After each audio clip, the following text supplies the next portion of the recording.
قوال فتح قوال ہے تو اس نے رات مجھ پر سوال کر دیا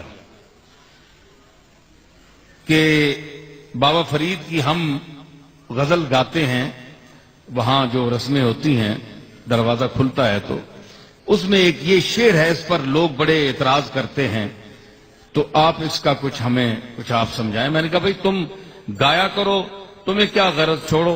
نہیں جی لوگ پوچھتے ہیں۔ تو اس نے سوال کر دیا، منشی فضل بھی بیٹھا ہوا تھا آپ کا، تو میں نے کہا منشی صاحب بھی بڑے ماشاءاللہ سخن فہم ہیں، تو ان سے پوچھو۔ انہوں نے کہا جی آپ بتائیں۔ اب یہ خاص لوگوں کی بات ہے جو عام لوگوں کے سامنے آ گئی اور انہوں نے چیخنا چلانا شروع کر دیا، اور ادھر اتنا بڑا صوفی مستند عالم سنت کا متبع بابا فرید علیہ رحمت، اتنا بڑا آدمی، اس کا کلام ہے۔ تو اس نے کہا کہ ایک شعر ہے کہ من علیم من ولیم من نبی، میں علی ہوں، میں ولی ہوں اور میں نبی ہوں، جم نام رستم نیم بہمن نیم، میں جم بھی نہیں ہوں، جامع جمشید جس کا مشہور تھا، رستم پہلوان جو گزرے ایک کافر تھا، یہ بھی جم بھی مشرک تھا، رستم نیم بہمن پہلوان بھی گزرا ہے ایران کا بہت بڑا، تو یہ سب مشرک تھے لیکن بادشاہ تھے، دولت مند تھے، تو یہ لف و نشر مرتب ہے۔ تو بابا فرید کہنا کیا چاہتے ہیں؟ اب اعتراض معترضین یہ اعتراض کرتے ہیں کہ وہ اب من کا معنی ہے میں، تو گویا بابا فرید صاحب یہ کہنا چاہتے ہیں کہ میں علی ہوں، میں ولی ہوں، میں نبی ہوں، حالانکہ نبی تو وہ نہیں ہے، علی بھی وہ نہیں ہے، چلو ولی ہو سکتے ہیں، لیکن ولی کے لیے بھی دوسرے لوگ کہتے ہیں، خود انسان اپنے آپ کو ولی نہیں کہتا۔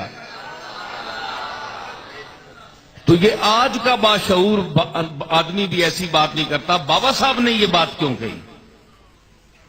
تو میں نے اس کا جواب پیش کیا، جھوم گئے وہ بڑے لوگ۔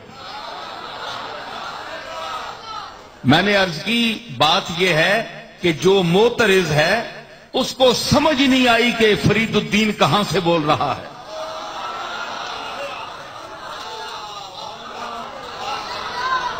اس کا مطلع جو ہے وہ مطلع میں وہ بات کو صاف کر گئے کہ من سے مراد فرید الدین نہیں ہے،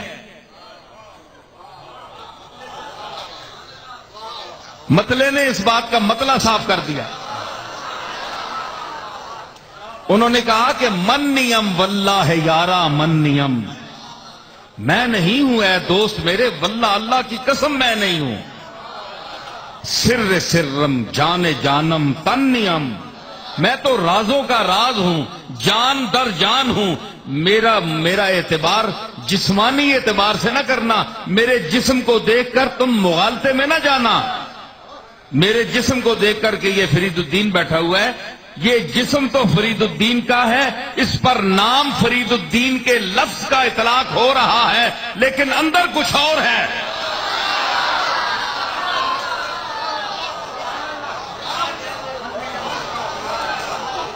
اندر کچھ اور ہے، وہ اور دنیا ہے۔ دیکھیں نا، نور پاکم آمدہ در مشت خاک، پاک نور میری اس مشت خاک میں آیا ہے، تو صرف بابا فرید کی مشت خاک تو نہیں ہے نا، ہم بھی سب اسی مشت خاک کی پیداوار ہیں۔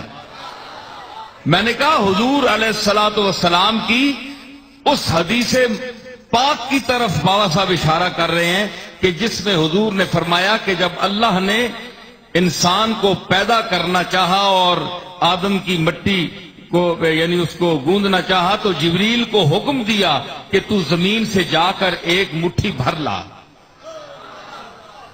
تو یہ جبریل نے مٹھی بھری اور اس میں یہ سارا تخلیق کا نظام ہوا۔ اس مٹھی کی طرف بابا صاحب اشارہ کر رہے ہیں، اور صرف اپنے ہی طرف نہیں بلکہ پوری عالم انسانیت کو مخاطب کر رہے ہیں کہ نور پاکم آمدہ در مشت خاک، کور چشمہ را ولے روشن نیم، مجھ میں تو اللہ کا نور آیا ہوا ہے، لیکن اندھوں کو یہ بات پتہ نہیں، جن کی آنکھیں ہیں وہ اس نور کو دیکھتی ہیں۔ تو کیا ہے؟ میں نے کہا کہ یہ چیز ہے، وہ مشت ہے جس کے لیے حضرت شیخ فرید الدین عطار پاتے ہیں۔ حمد بے حد مر خدائے پاک را،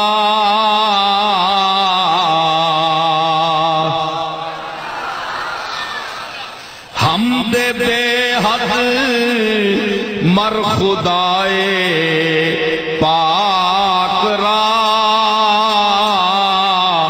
مر خدائے پاک را، تمام تعریفیں بے حد لا تعد، بے حساب،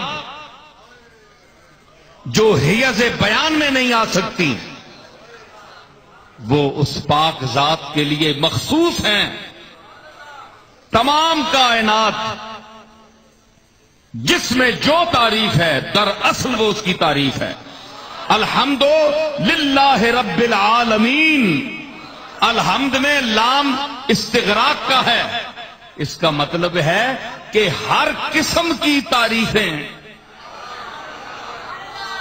جتنی چیزیں دنیا میں ہیں اس میں جو خوبیاں ہیں، اس کی جو تعریف جس وقت جن لفظوں میں جہاں کرے گا، اصل میں وہ مالک کی تعریف کرے گا۔ ٹھیک ہے؟ تو اصل میں تعریف اس کی ہے کہ حمد بے حد مر خدائے پاک را،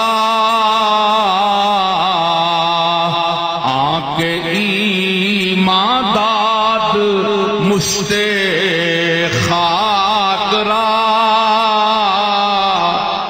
فرید الدین عطار رحمت اللہ علیہ،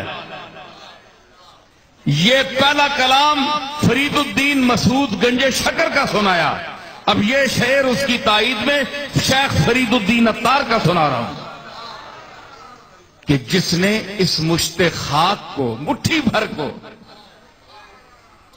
ایمان جیسی عظیم دولت عطا فرمائی۔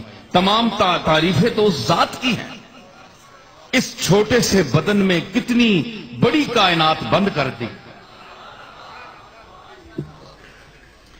تو یہ اصل میں یہ ہے کہ موبائل بند کر لیں، سمجھ آئی کہ وہ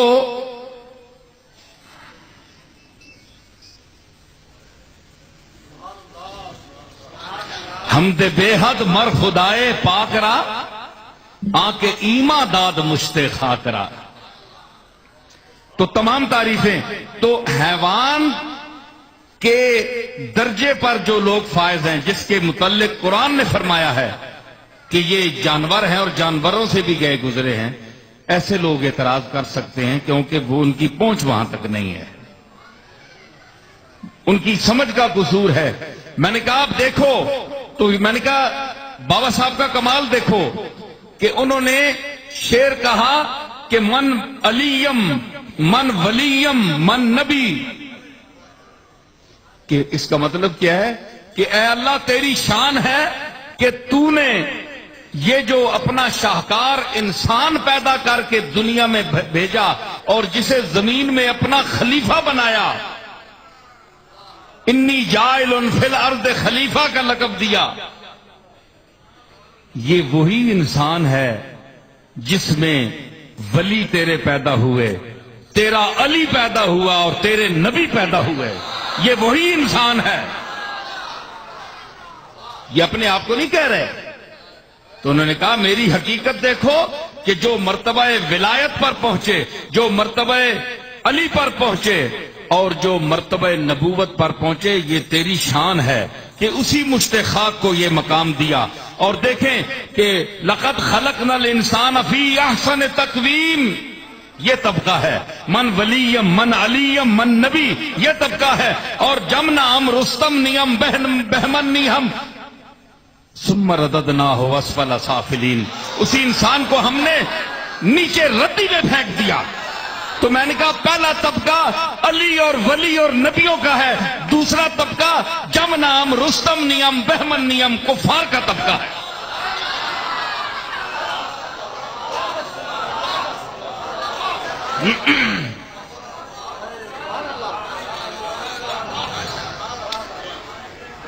اس لیے جو عالی دماغ لوگ گزرے ہیں ان کے کلام پر دوڑ کر تنقید نہیں کرنی چاہیے، غور کرنا چاہیے. اگر غور اور علم نہیں ہے تو علم والوں سے پوچھا کرو. فَاسْأَلُوا أَهْلَ الذِّكْرِ إِن كُنتُمْ لَا تَعْلَمُونَ. اگر نہیں جانتے تو علم والوں سے پوچھ لیا کرو، قرآن کہہ رہا ہے. اب وہ آیت